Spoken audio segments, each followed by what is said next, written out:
How's that? Can you feel the air? I'd like to know whether you can feel the air coming to you. You people that are sitting there and watching this picture. Cush, can you feel it? Can you EI? I see. Now the amplification on this number 5 microphone is, gee whittakers, those lights are awfully bright, EI.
The silent film had difficulty with the spoken word.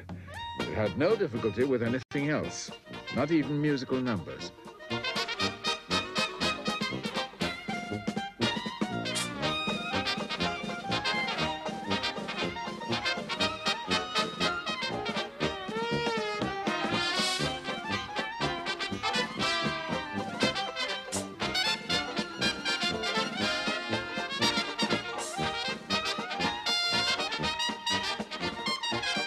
This sequence was directed by Ernst Lubitsch, photographed by John Mesko, produced by Warner Brothers, the studio that would revolutionize the industry just 1 year later and bring the silent era to an end.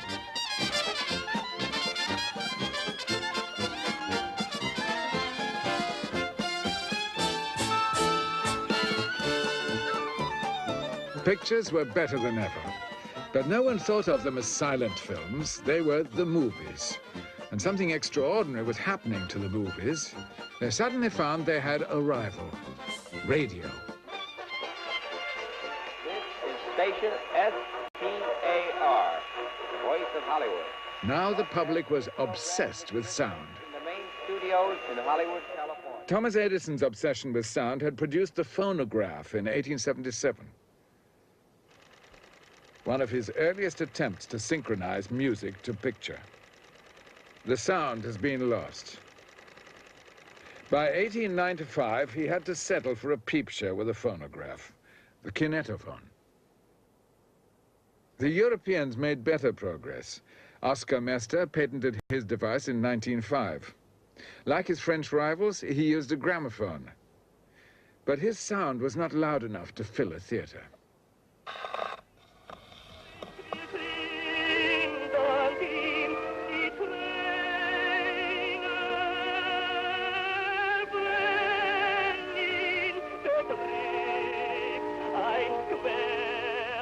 In 1910, Eugene Laust, a former employee of Edison, set up camera and microphone in a back garden in Brixton in South London and recorded sound on film. He took his invention to America, but no one would back him. Edison had returned to the field. The Edison system used the phonograph. All the problems of talking pictures, he announced in 1913, are solved.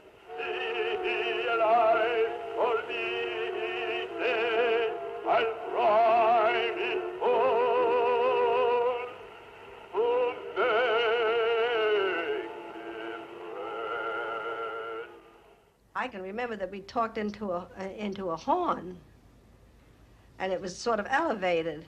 But my sister, my eldest sister, she made one, and she played a little fairy queen.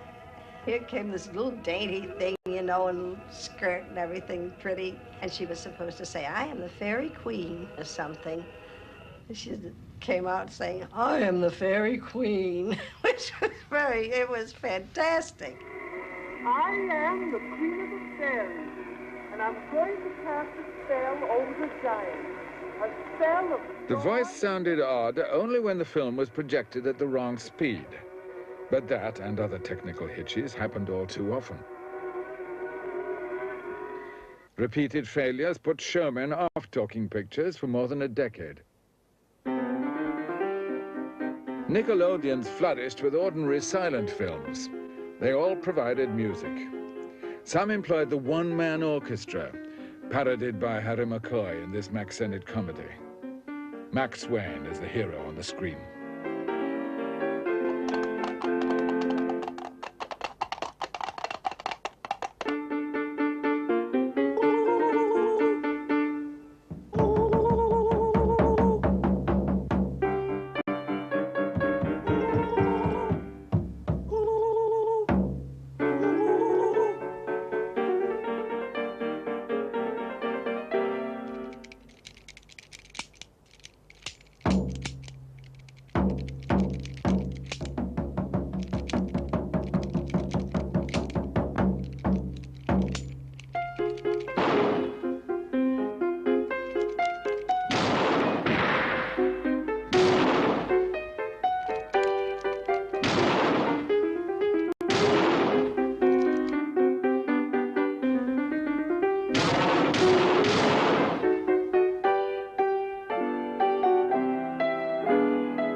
(1921). The Kellum disc system attracted the attention of the great pioneer director D.W. Griffith. He was always willing to experiment. When Mr. Griffith was making Dream Street, he introduced sound. It opened here on 43rd Street at the town hall. Ladies and gentlemen, I've been asked to say a few words concerning the play of Dream Street, which you are about to see. Dream Street. I wonder if there isn't a Dream Street running through the heart and soul of every human being in the world. He soon stopped it because he said it was suicide. Only 5% of the world speak English. Why should I lose 95% of my audience? But sound had arrived. Western Electric's public address system could fill the largest hall, thanks to Dr. Lee DeForest's invention of the Audion amplifying tube. DeForest combined his amplifier with a device for recording sound on film, and he called the invention phonofilm. You are now listening to a talking moving picture whose synchronism is not only perfect, but foolproof. It is the invention of Dr. Lee DeForest, the noted scientist who invented the Audion tube, without which we would have neither radio nor transcontinental telephony. He photographed the voice on the same film right beside the picture. And for the voice reproduction, he applied the principles of radio. DeForest went into sound production, but met resistance from producers, exhibitors, and even players. We were working in the DeForest studio in New York, a little tiny studio in the middle of the city. And I was told that DeForest was working on a sound something that had something to do with films, so that they would bring sound into films. Well, I didn't see how that could be done. And anyway, I didn't see any sense in doing it. I didn't see anything was wrong with films as they were. Bessie Love had worked in pictures since she left school.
However entertaining the subtitles, engineers were dedicated to replacing them with speech. Tease crisp. Tease crisp. Theodore Case, just seen here, was developing a system virtually identical to DeForest's. All right, EI, you can shut the thing off now. Yeah, shut it off. EI, will you please shut the camera off? Case's sound films reached new heights. Oh my, he is making eyes up to me. He is up on the haste to me. He is almost breaking my heart. I am Satan, mercy let his bullshit guide him. He wants to marry me and be my honeybee. Every minute he gets bolder. Now he's leaning on my shoulder. He's kissing me. Oh my! He is making A joke on film was a threat on radio.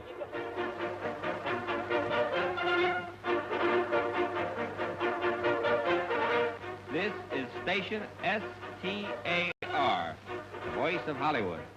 But when radio became popular, the attendance in the theaters dropped off to practically nothing. And the big companies were very worried, terribly worried.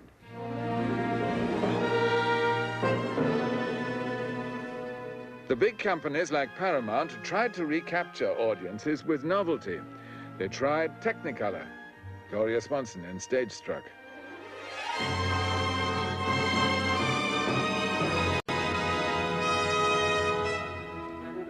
They tried bigger screens, Magnascope.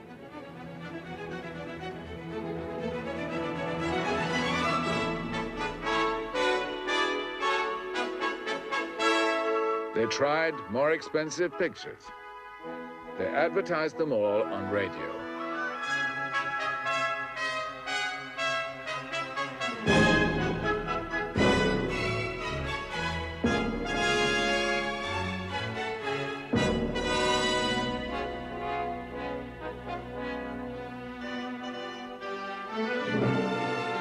The one thing they did not try was sound. The engineers urged them to do so, but there were no takers. All the studios rejected the idea. All but one, Warner's. Warner Brothers had never been in the same league as the big studios. The four brothers had been in the business since the Nickelodeon days. They were enjoying a new prosperity after a very lean period. Sam Warner was in charge of production, with his young brother Jack. Jack Warner, I remember very well. But I used to bring him to the studio every day, and it's a gospel fact that he never got off at the front door of the studio. I let him around the back, let him off around the back, because the sheriff was possibly waiting at the front door to either attach the studio or take the car. Warners were now determined to break the monopoly of the big companies to get their pictures more widely distributed. Sam Warner was fascinated by radio. He employed Western Electric to install and operate a radio station so Warners could advertise on the air.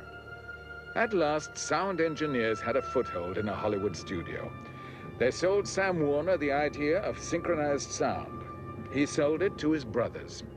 Not talking pictures, which showmen distrusted, but music. They recorded sound on disc. Unlike sound on film, disc recording was a tried and trusted process. Come on, boy.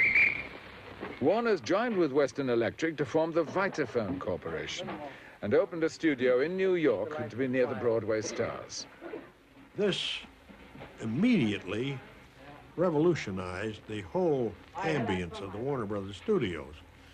They first started with a series of little shorts, Vitaphone shorts. All right, everybody quiet, please. After the bell.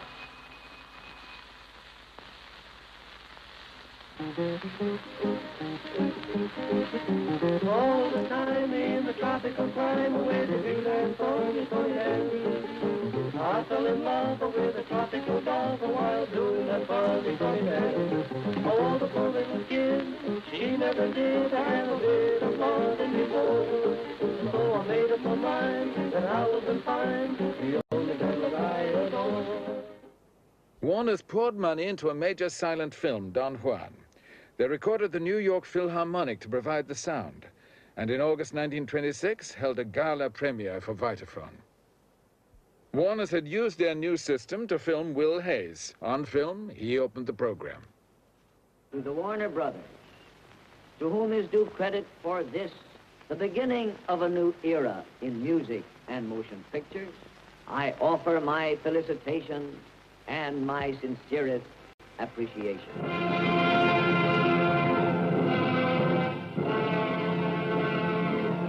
After Will Hayes, Vitaphone shorts were the top theatrical and musical talent of the day. The New York Philharmonic in Tannhäuser.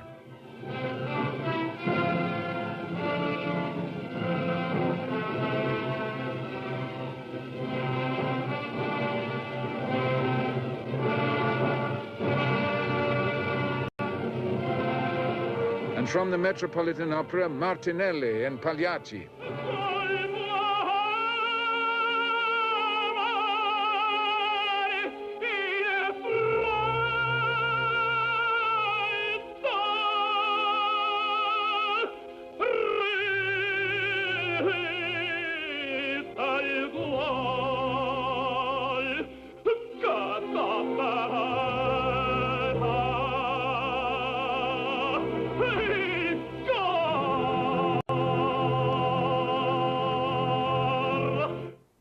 But the main event of the evening was the feature film made in the Vitaphone process, Don Juan. Mary Astor played opposite John Barrymore.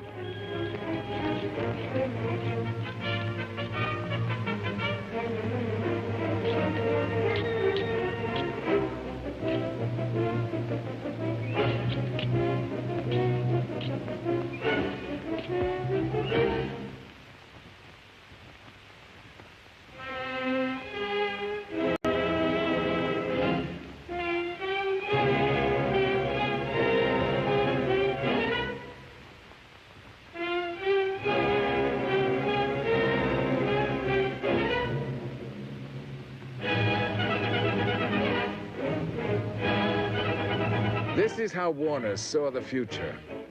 The sound of a symphony orchestra available everywhere. Even the smallest theater in the land could match the picture palaces in the big cities. But for the Broadway audience, accustomed to large orchestras with their movies, a mere recording was an anticlimax. I thought sort of an innovation, interesting, very nice. Pretty soon we'll get back to silence, you know. And sort of a gadget, something to play with. Never took it seriously. I remember Joseph Skink, who was an astute motion picture man, was very skeptical of it and said it will never last. I think Jack Warner thought it would never last, hoping it would because they were so in it that they stood to make fortunes if it did last. Thanks, boys. At the premiere, the Vitaphone shorts had been the big success. Warner stepped up production. We were all impressed into duty. We would work, finish one short, go right into another, right into another. They were trying to live that year out and make as much money as they could and let people drop if they had to. You know, it didn't matter to them much. The old arc lights made so much noise, Warner's had to develop new high-powered incandescent lights. They were silent, but a good deal hotter. And this 10K was really a brute. You could light a cigar at 100 yards with that thing concentrated. It would just fry people. They'd work in a scene. These Metropolitan Opera singers had come out to do a Vitaphone short. And they'd open their mouth and the spotlight would zip down into their tonsils.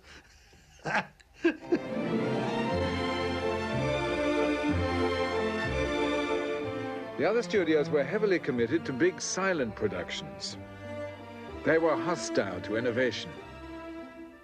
The leading producers agreed that for 1 year, none would adopt sound unless all did. We have too big an investment in silent pictures. The effect on the overseas market would be disastrous. Studios would have to be entirely rebuilt. Let them develop it if they can, then we'll see about it. But William Fox did not align himself with his colleagues. Instead, he signed a deal with Theodore Case to go for sound. Sound on film, Movietone. My first experience of making a sound picture was with Fox. They had the Fox News Weekly, and the News Weekly had a sound series. They equipped their theaters with sound, and we made a sound news weekly every week, in which politicians and others would say a few words. Benito Mussolini, filmed by Movietone in Italy in May 1927. I am very glad to be able to express my friendly feelings towards the American nation.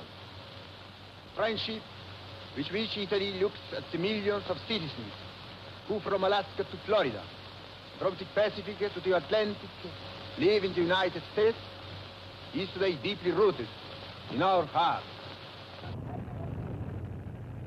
The same month, the first solo flight across the Atlantic. Lindbergh's departure was seen and heard on Movietone.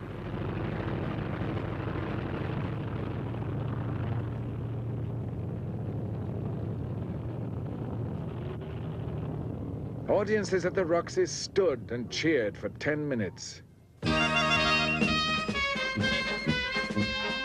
Lindbergh's flight was the outstanding event of the decade for many Americans, and when he returned, they went mad.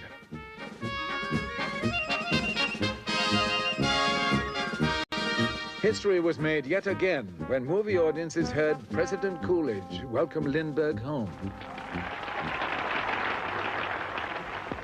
And as President of the United States, I bestow the Distinguished Flying Cross as a symbol of appreciation for what he is and what he has done upon Colonel Charles A. Lindbergh.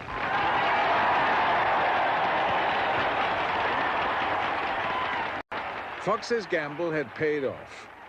His weekly newsreels were sometimes more popular than the features they accompanied.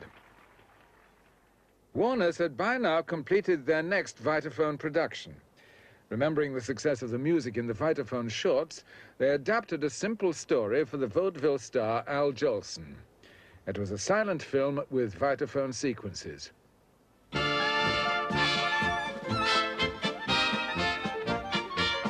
The New York premiere attracted crowds which literally fought for tickets.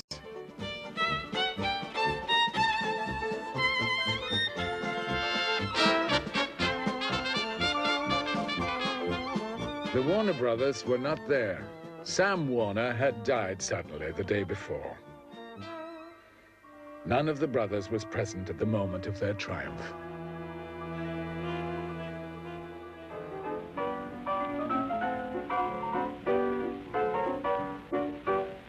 Blue sky, smiling at me, nothing but blue sky do I see.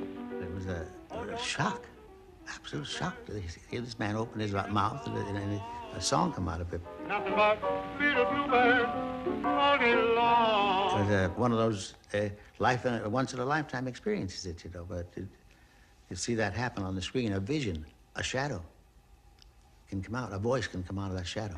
Blue days, all of them gone. Nothing but blue skies from now on. Mama, darling, if I'm a success in this show, well, we're going to move from here. Oh, yes, we're going to move up in the Bronx.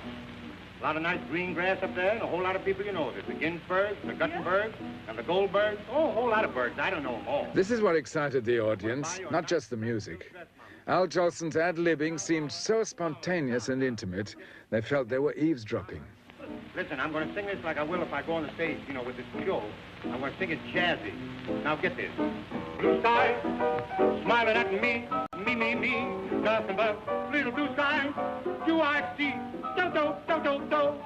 Bluebird singing a song. Nothing but little bluebird all day long. You like that slapping business? Never saw the sun shining so bright. Never saw things going so right. Noticing the days hurrying by. When you're in love, oh, don't they fly? Blue days, all of them gone. Nothing but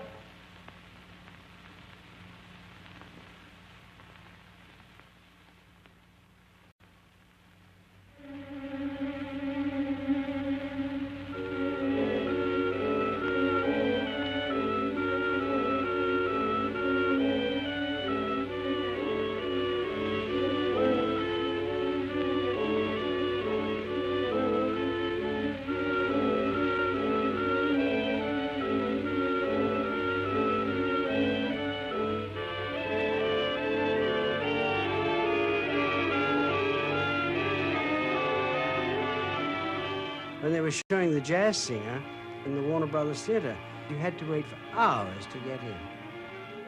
Everybody was absolutely paralyzed with excitement. And there was a line the whole way around the block all day long. They started the show at about 9 a.m., I think, and the lines were forming practically at dawn. It's the most incredible sight. And then you went in to see this thing. You couldn't get in for hours, but if you got in, you sat there and you saw this fantastic performance.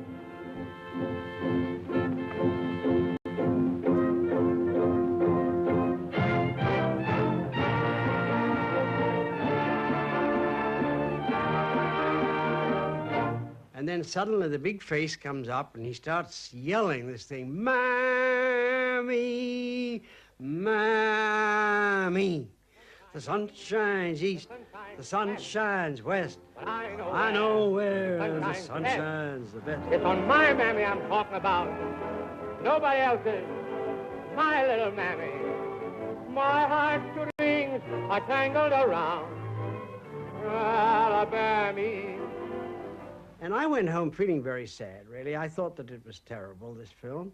And I must say I made my contribution by predicting that the talkies wouldn't last very long. Mammy! Don't you know me?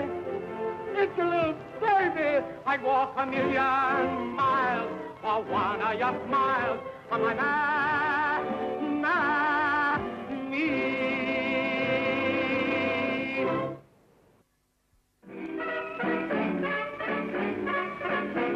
I'm sitting on top of the world. I'm singing a song. Yes, singing a song. Come on, give me all you got now. I'm sitting on top of the world. I'm going along. Yes, going along. September 1928. 10 months after The Jazz Singer, Warner's and Al Jolson have an even greater hit. Glory, hallelujah, I just stole a fire skirt. Get ready to call. Just like a Humpty Dumpty, da-da-da, I'm going to fall. And I'm sitting on top of the world. I'm going along, going along. Oh, baby. Oh, Molly. With you in my arms, honey, I'm sitting right on top of the world. Studios realized they could hold out against sound no longer. The old silent stages were torn down and replaced with soundproof structures. Soaring costs brought an end to the old, relaxed atmosphere of Hollywood. Sound imposed a new discipline. As actors watched the landscape change once again, they began to be alarmed. So many schools of dramatic training and voice culture sprang up that they were given a special section in the telephone book.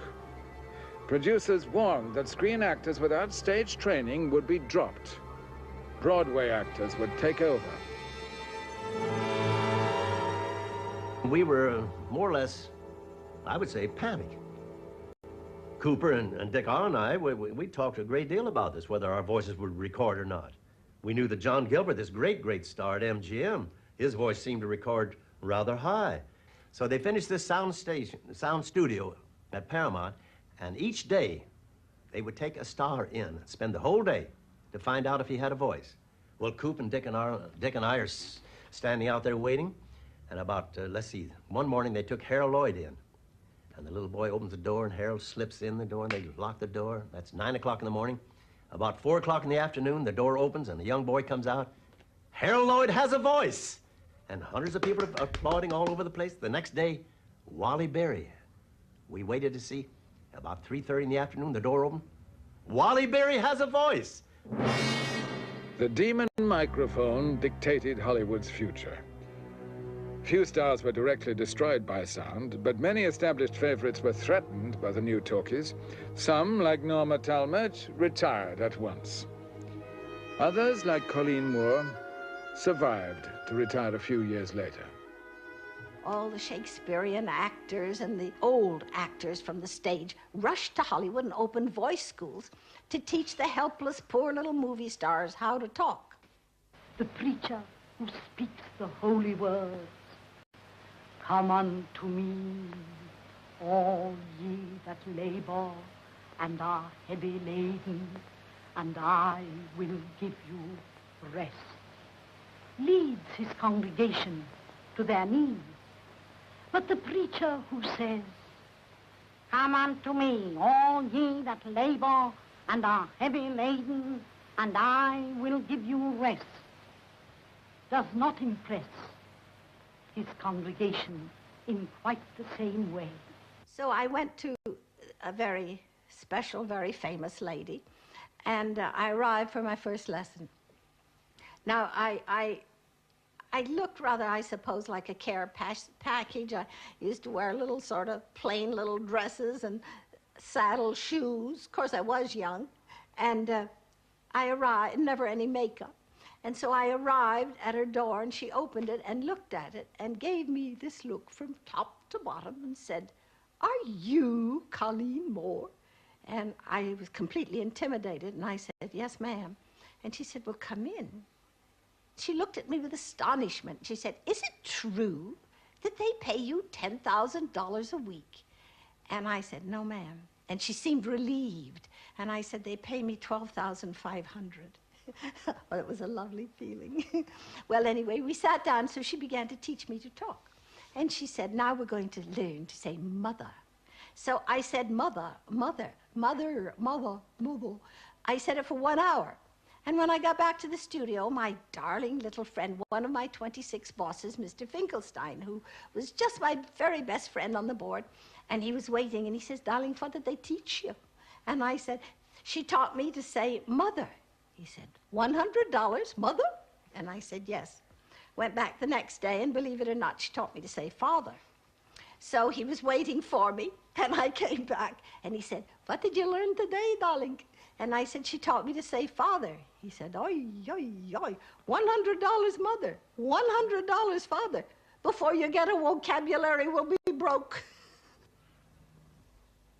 The fear was that talking pictures would do away with some of the Europeans who didn't speak proper English.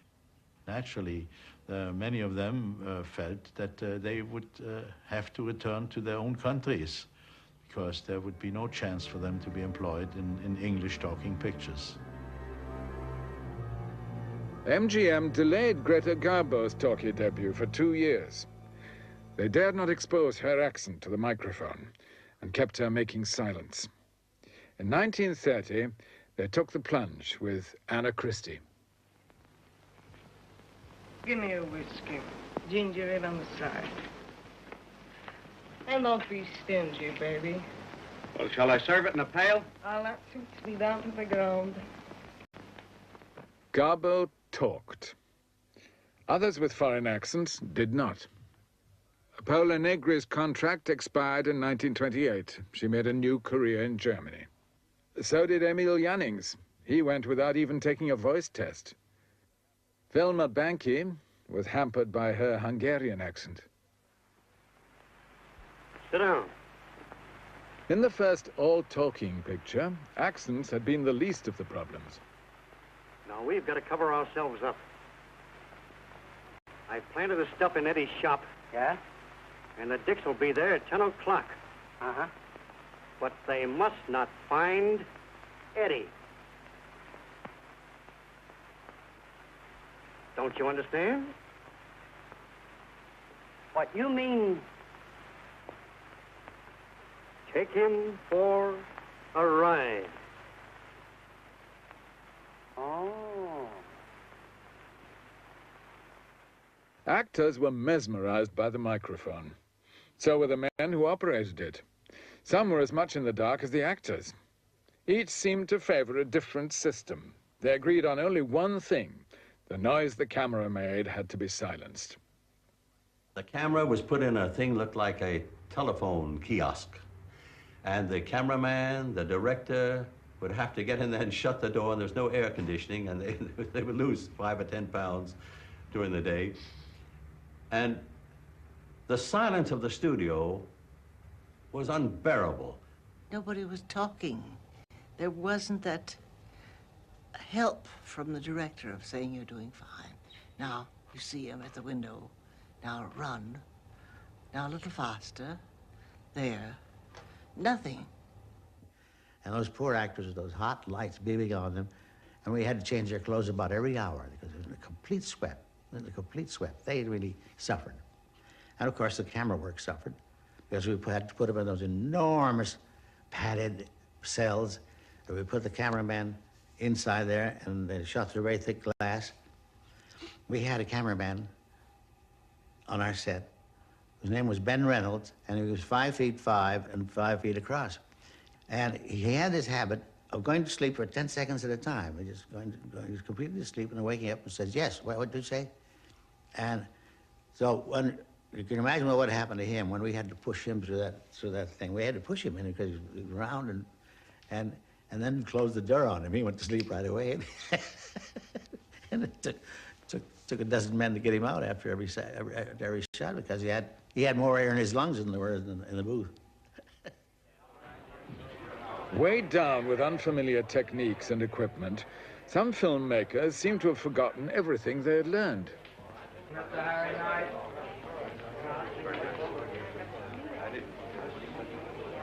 Get a load of this. Some blonde. She stopping here? No, I've never seen her before. Film slowed down. Speech was all important. One company, not to mention any names, bought a New York stage play, and they put this on, had a stage director do it, and all they did was photograph the stage play, a close-up of this, a long shot of that, close-up of this, and it was the dullest thing. They thought it was going to be great. It was the dullest thing. Two or three things like that, the business started to sink down under the weight of sound. He's going to tackle those gentlemen. Jack, you can't, you mustn't. It's my only chance. Oh, Jack, you'll kill yourself. Oh, nothing can harm me now with your love. Joan, kiss me once again before I go. All right, Tom. No, Tom, no.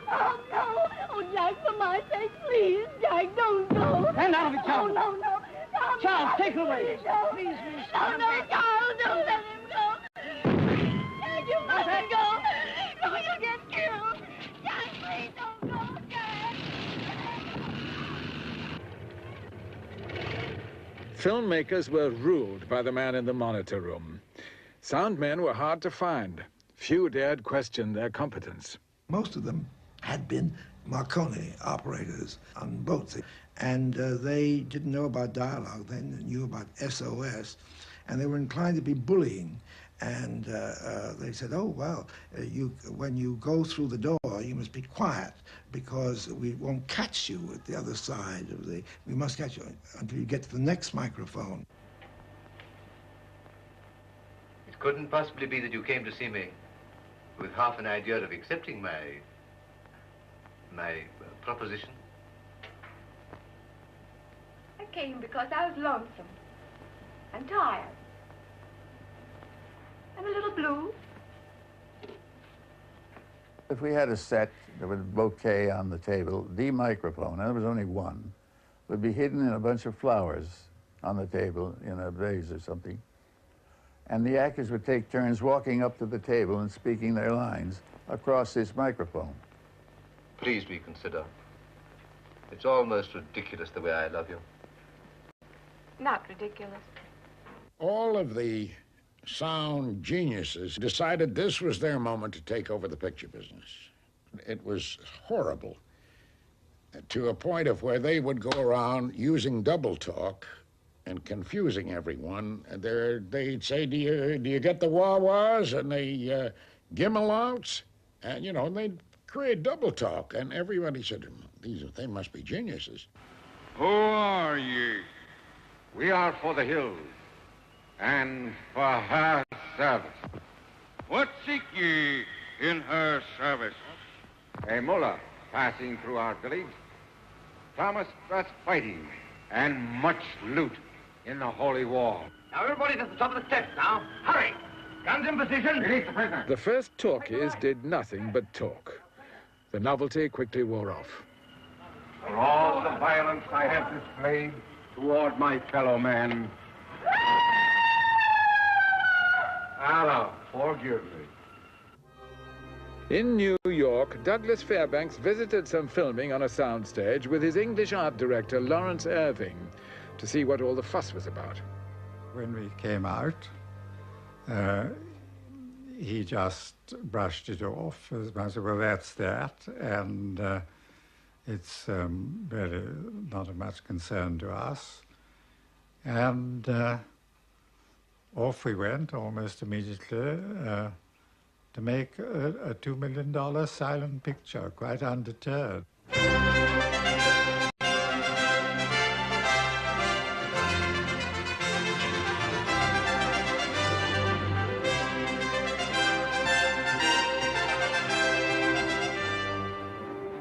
With other producers, Douglas Fairbanks was convinced that silent films would never entirely disappear.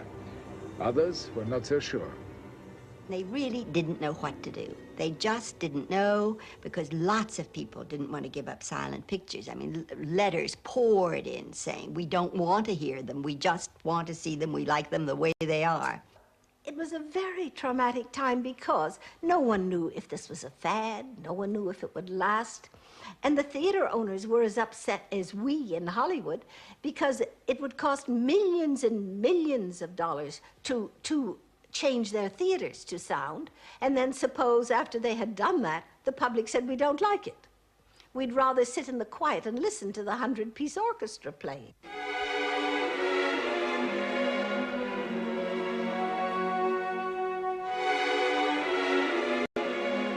Colleen Moore plays a French girl who is told at a military hospital that her soldier lover, Gary Cooper, is dead.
Lilac Time was issued in two versions, silent to be shown with live orchestra and with recorded music and effects.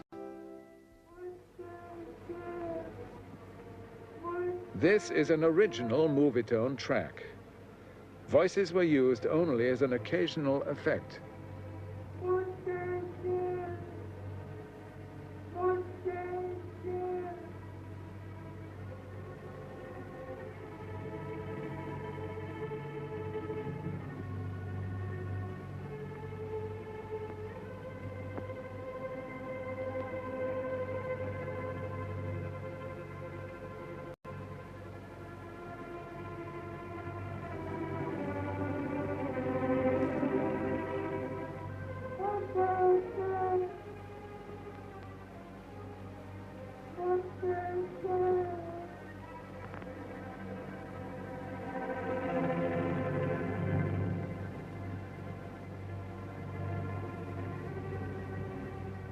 In Four Sons, directed by John Ford, an American soldier of German origin risks his life to find the wounded enemy soldier.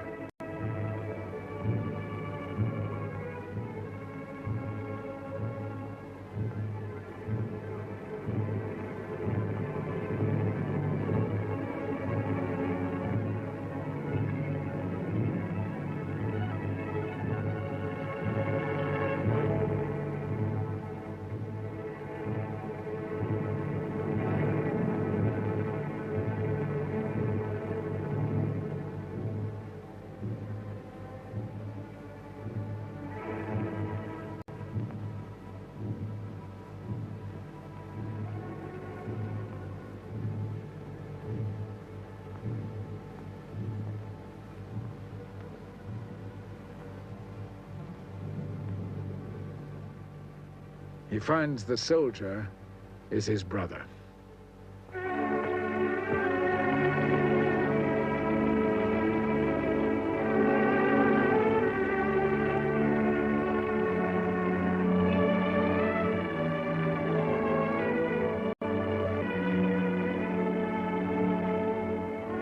Musicians who once accompanied films like this were now no longer needed.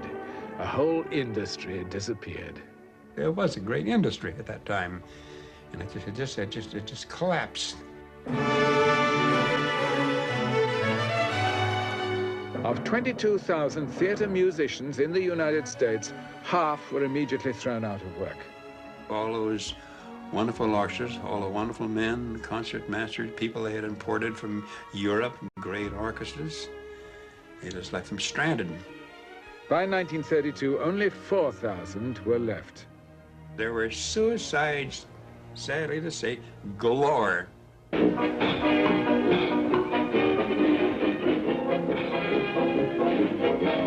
Now 60 studio musicians on a single soundtrack provided the music for the whole world. Once the musical and perfect synchronization had arrived, the silent film was finished. This was a new kind of entertainment. It worked. There was no argument, no going back.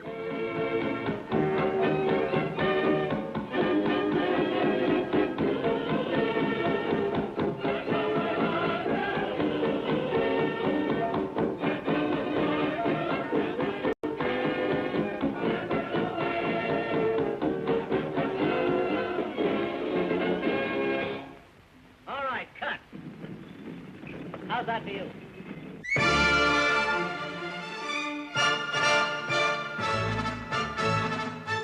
Douglas Fairbanks was completing his silent epic, a sequel to The Three Musketeers. For the first time in his career, he allowed his hero to die, stabbed in the back. It was Douglas Fairbanks's farewell to the medium he loved so much.